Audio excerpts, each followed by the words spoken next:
This is August 25th, 2020. The whole world has convened on the internet once again to re-examine the question of why police violence in the United States is so uniquely awful. And the easy answer is racism. And then the solutions to that problem become even more facile by the moment as this is meditated upon in the mainstream media. Training.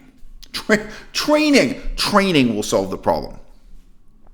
Is there an essay section of the police application form in which they could write a few short paragraphs on why they are not racist or the importance of not being racist? Do you think that would solve the problem?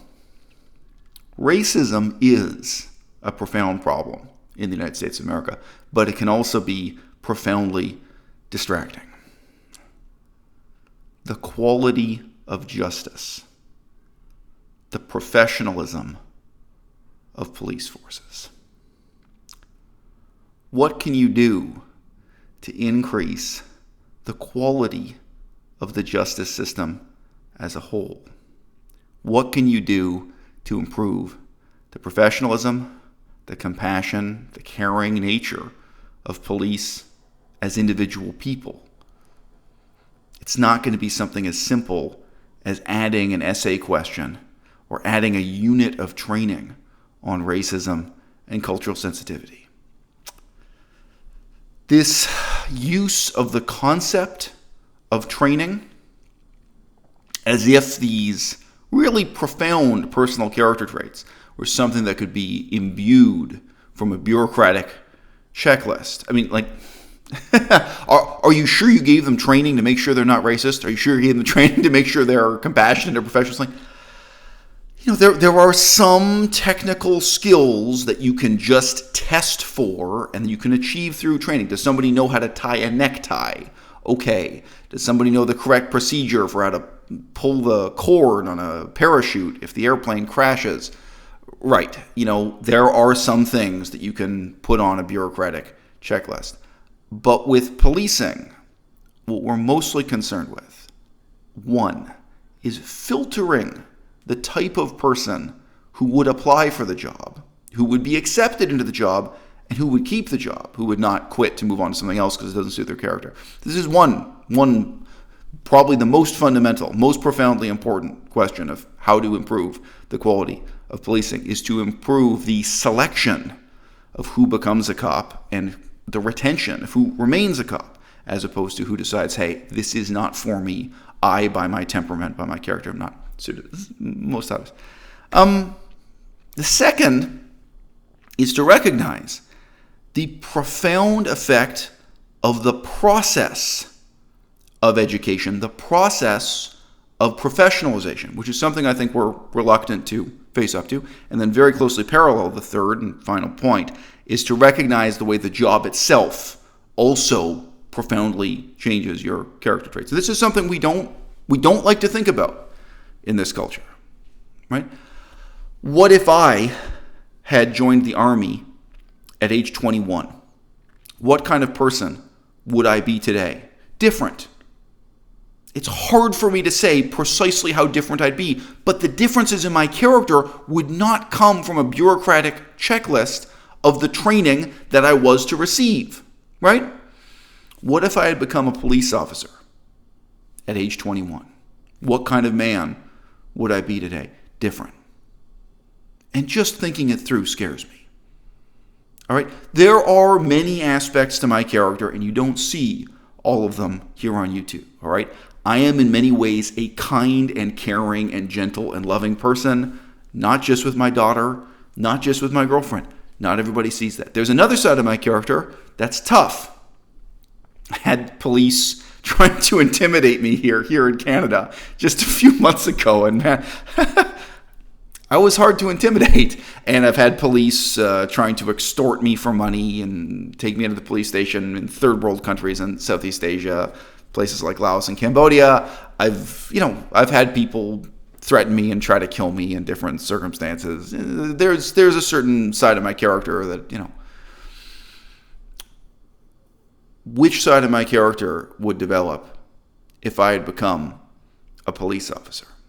Now, as soon as we just imagine this, the effect on what kind of person I would become over a period of, say, 10 years, just thinking that through, you realize how unbelievably trivial the question is of whether or not you received cultural sensitivity and racism training as part of your induction. If it was on the checklist, oh yeah, along with, learning how to use a chokehold, along with these terrible things the police are given in training. Oh yeah, today the unit is on cultural sensitivity and racism. And maybe the police have to sit down and write an exam at the end of that unit to show they can write out a few sentences agreeing with the sentiment that racism is a terrible thing and it's tremendously important that the police not be racist.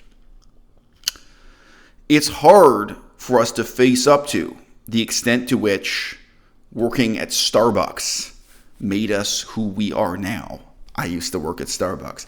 It's hard for us to face up to the fact that the way university changes our character may have much less to do with the explicitly stated content of the courses than it has to do with the implicit structure of authority in the institution and the feelings we have as we gain our own small measure of authority, as we ourselves become professionalized, right? Someone who goes to medical school, what do they learn? Sure, you can get out the index of the medical school textbook and list off all the things they learn, but implicitly, they're learning what it is to be a doctor. They're learning what it is to be an authority figure. They're probably consciously and unconsciously starting to imitate the behaviors of the professors or senior doctors.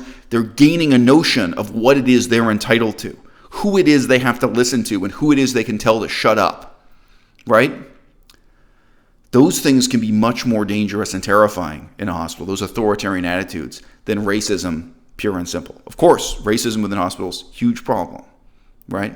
But if what you want is a high level of professionalism, care, compassion, humility from doctors, right? You can look at the university education that produces doctors and see that this is both selecting for certain character traits, who applies to become a doctor. It's retaining certain character traits, who remains a doctor as opposed to who quits and decides this is not for them. They're going to pursue another line of work. And then also it's cultivating and transforming these people in professionalizing them into playing this role. And then once they have that role, the frustrations they deal with. How would I have coped with the frustrations of being a medical doctor? How would I have coped with the frustrations of being a police officer? Again and again over years.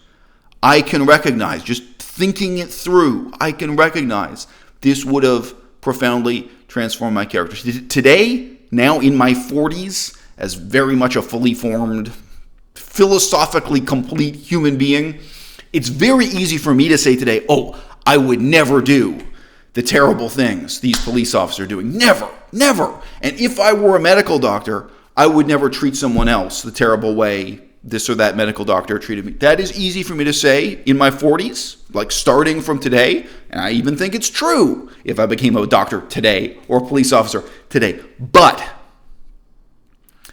if I had gone back, if at age 21 I had become a police officer, what kind of man would I be at age 31? That's much more difficult to reason through. And I think all of you in the audience, if you just let yourself think it through, I think you can recognize that there is a sense in which you might have become one of these barbarians. You might have become one of these terrible police officers. You might have more in common with the worst medical doctor you've ever had in your life. Just think of the most despicable, awful person you ever dealt with in a hospital, using their little bit of authority to make your life miserable. These terrible authority figures, you might have grown into someone who resembled them, right? Not because of what's actually written on the exam, not because of the formal criteria of what you're supposed to be learning in that training program, but due to these other implicit factors. The process of professionalization, and then, frankly, the brutalization that these people endure Because it is brutalizing for the cops, and they go on to brutalize others. I think it is brutalizing for many doctors and nurses. That's why they're such awful people. And they go on to brutalize others. I've never seen such cruelty as I've seen in a hospital amongst people whose job is to take care of pregnant mothers and newborn babies all day. All right? But I don't dehumanize them. I can relate. And I think each and every one of those doctors and nurses, back when they were 12 years old, got this idea into their heads that they wanted to be a nurse, that they wanted to be a doctor. And in some ways, they had no idea where that dream was leading them, where it would take them, what disappointments, what resentments they'd have. And many of those disappointments and resentments they take out on their patients who show up pregnant and so on and so forth. I mean, I think, and obviously, people who become police officers, they might have made that decision at age 8 or age 12, and they might have really had no idea what kind of brutalization, what this would mean for the man they would later become or the woman they would later become, right? So how can this change? I had various responses to my earlier suggestion that what we fundamentally need to do is to combine the role of police officer with the role of school teacher. In some cases, if that can't work as a second best bet, you could combine the work of police officer with someone who takes care of the elderly in old folks' home to reimagine, redefine, and recreate the role of police officer as being fundamentally one of being an educator, one of being a kind and caring social servant. If you had police working on the streets with a gun, dealing with homeless people and drug addicts and parking tickets, all those things for 3 months, and then they have to stop, cool down, and teach school children for 3 months in the same community. Some of those children, their parents or grandparents, are the drug dealers, are the drug addicts. For one thing, a lot of these tough guys, a lot of these guys who want to be thugs on the job while wearing a badge and playing the role of police officer, they would quit. The role of being a police officer, it would no longer attract these would-be tough guys. As soon as it was clear, hey, if you want to play this role, if you want to take on this responsibility, if you want to earn this paycheck, it's not enough to be a tough guy. You have to be a person of extraordinary moral character, someone who is caring, compassionate, kind, and humble. You have to be not just an enforcer, but also an educator. You have to be able to handle both sides of human nature. You have to be able to deal with someone who's a violent drunk once in a while. Some policemen deal with. You have to deal with parking tickets and all those annoyances. And guess what? You have to switch back and forth on a 3-month schedule and then direct your time to being caring and kind and patient to children. All right. A whole lot of people who are police officers now would quit. Even if you doubled the salary, they would quit. And what kind of person would you start to attract? For one thing, school teachers who find that job repetitive and boring. And I think there are a lot of school teachers who have the discipline of mind to deal with a child who's having a tantrum and who could, by the same token, deal very well with a drug addict, with a violent drunk, with domestic violence disputes, with the myriad problems that police officers are expected to endure, not just with a high level of professionalism, but also with kindness and compassion. These are my conclusions after the shooting of Jacob Blake in Kenosha, Wisconsin. The silent witnesses to the unfolding of this history are the ghosts of the indigenous people of Kenosha. When this news came out, the first thing I thought of, the first thing I looked up, was the question of why is it named Kenosha? It was obviously to me an Algonquian name, either from Ojibwe, Cree, or a closely related language. Who were those people and where are they now? It's important to care about racism It's important to care about the history of slavery. It's important to care about professionalism, compassion in police services. It's important to care about the quality of justice. It's also important to care about the history of genocide. I'd like to encourage each and every one of you to take a moment now to look into the history of Kenosha, why it is that the politics of Kenosha we're talking about today have entirely to do with black versus white, with no voice for, with no presence of the indigenous people, the people who are the reason why it's called Kenosha at all.